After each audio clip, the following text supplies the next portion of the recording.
یہ کوئی کہے جو کہا گیا اور مجھے بڑا دکھ ہوا یہ سن کے کہ جانے دو جس نے کل جانا ہے اس کو آج جانا ہے. اوئے ہوئے، یہ تو بڑی غلط بات ہے. اور ایک طرف پالیٹکس آخری ایک لفظ کہہ لوں آپ کی اجازت ہے میڈم.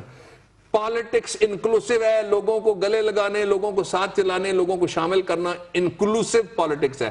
ایکسکلوسیو صرف ایک ہے، وعدہ لا شریک. بلا شک بلا شک. ناظرین یہاں پہ بریک لیں گے اور بابر صاحب اسی میں ایڈ بھی کروں گی. آج جو اطلاعات ہیں ان کے مطابق فردوس عاشق آوان صاحبہ جو ہے انہوں نے بھی استعفیٰ دے دیا اور یہ کہہ کر استعفیٰ دیا ہے کہ یہ جو پارٹی ہے اس کا علاج ممکن نہیں ہے، سرجری کے بغیر دواؤں سے کچھ بھی نہیں ہوگا. ناظرین یہاں بریک لیتے ہیں، بریک سے واپس آتے ہیں اور بھی بہت کچھ آپ کو بتانے کے لیے، ہمارے ساتھ رہیے گا.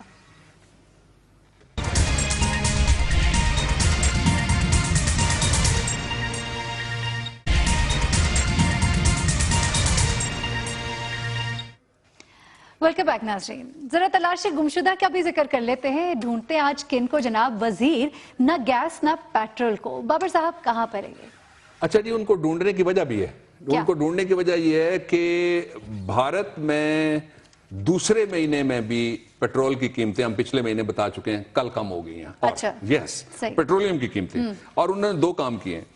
31 پیسے پیٹرول کی قیمت اور 71 پیسے فی لیٹر ڈیزل کی قیمت میں انہوں نے کمی کی ہے.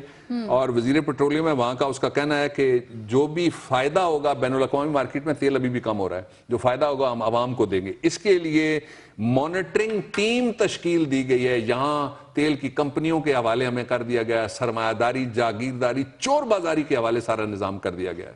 اس لیے یہ فائدہ ہمیں نہیں. اگر کوئی حکومت ہے پاکستان میں، اگر وہ عوام کو کچھ سمجھتی ہے تو وہ اس کا جواب ہمیں دے دے. کل اس جواب کو ہم نشر کر دیں گے. بتائے کیوں نہیں سستی ہو رہی ہے اور بھارت کے مقابلے میں کیوں نہیں اتنا زیادہ ان کے پاس تیل آتا ہے. ان کی قیمت اور کنزمپشن کے مطابق بڑھنی چاہیے نا جی. وہاں پہ کام ہوئی ہے. اچھا دوسرا یہ ہے کہ جو قومی خزانے کو کہا گیا تھا نا کہ 18 ارب ڈالر، ہمارے پاس ایک ایکسکلوسیو گفتگو ہے، فیکٹس فگرز ہیں جو کل کے پروگرام میں ہم کریں گے. پاکستان کے ساتھ کیا ہونے جا رہا ہے، بڑا ہی خوفناک ایسا وارننگ شاٹ ہے جو ہم فائر کر دیں گے. کل بتا دیں گے گورنمنٹ کو. ہمیں یقین ہے کہ پھر ایک نوٹس ہو جائے گا اور اس کے بعد پھر ٹھنڈی نیند ہے. چلے ٹھیک ہے. اچھا بابر صاحب، چونکہ وقت مختصر ہے ہمارے سیگمنٹ کا اور ہمیں ضرور عوام کی آواز جو ہے وہ بھی پہنچانی ہے ایوان بالا تک. بیٹھتے ہی عوام کے لیے سب سے پہلے عدنان باجوہ صاحب ہیں، کہتے ہیں پنجاب بھر میں اوور بلنگ کی جا رہی ہے. عدنان باجوہ، اس پہ ہم یہاں پہ ہم نے دکھا دیا تھا ایک اس کا نمونہ بھی ڈاکیومنٹ کی صورت میں. جیلی ریڈنگ ڈال کر بل بنائے گئے ہیں، اس پر کوئی آواز نہیں اٹھا رہا. ہم آپ کے ہم آواز ہیں. امجد بلوچ صاحب ہیں، یہ کہتے ہیں سر کہ کیوں people of Islamabad at window of water supply point registered entry of names shocking time 4 AM. وہ کہتے ہیں 4 بجے صبح یہ لائن لگی ہوئی ہے پانی لینے کے لیے. اسلام آباد کے روزہ دار کھڑے ہیں. اور بھائیوں اور بہنوں، اسلام آباد والوں، میٹرو پیو، پانی نہیں ہے ہمارے پاس. حسیب یاسین صاحب ہیں، یہ کہتے ہیں کہ N T D C L, وابڈا اور لیسکو، این ٹی ایس والوں نے ٹیسٹ لینے کے بعد وابڈا کی سیٹیں کینسل کر دی ہیں. ٹیسٹ کی فیس 450 روپے لی. این ٹی ایس والوں سے کون حساب لے گا؟ لگتا ہے جی اللہ ہی. طاقتور لوگوں سے پاکستان میں کون حساب لیتا ہے؟ آپ سے حساب لیا جائے گا، آپ کی جیب پھر کاٹی جائے گی، کئی بار کاٹی جائے گی جب تک آپ بولتے نہیں. علی شیخ ہے، کہتے ہیں Punjab police constituted for security but now it has become a symbol of fear for people because of unconstitutional government support. وہ یہ کہتے ہیں کہ غیر قانونی کام کرنے کی وجہ سے پنجاب پولیس جو لوگوں کی حفاظت کے لیے، وہ لوگوں کے لیے خوف کی پنجاب میں سب سے بڑی علامت بن گئی. علی شیخ یو آر ویری رائٹ.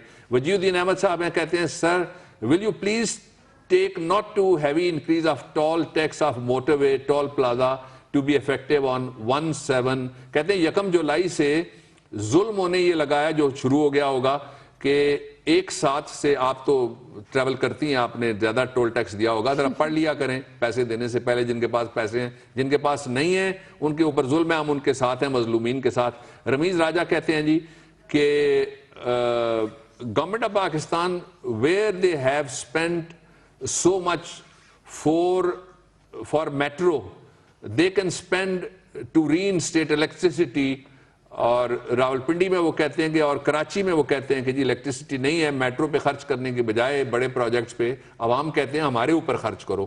یہ ملک ان کا بھی ہے، یہ پاکستان غریبوں کا ہے، ان کی سنی جائے.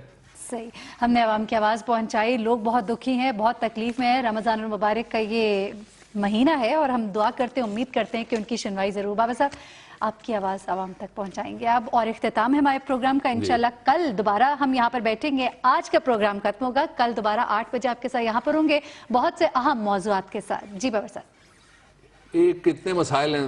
دعائیا نعت شریف دم پرسش بشارت کے خزینوں سے مزین کر، مجھے اپنی شفاعت کے خزینوں سے مزین کر. میرے آقا بڑی الفت مجھے اہل وطن سے ہے، میرے آقا بڑی الفت مجھے اہل وطن سے ہے، انہیں تو بھی محبت کے خزینوں سے مزین کر. میں شہر بے ہنر میں ہوں، میری پھر بھی گزارش ہے، سبھی کو اپنی الفت کے خزینوں سے مزین کر. میرے بیٹے رہیں تیرے غلاموں کی غلامی میں، عزیزوں کو اطاعت کے خزینوں سے مزین کر.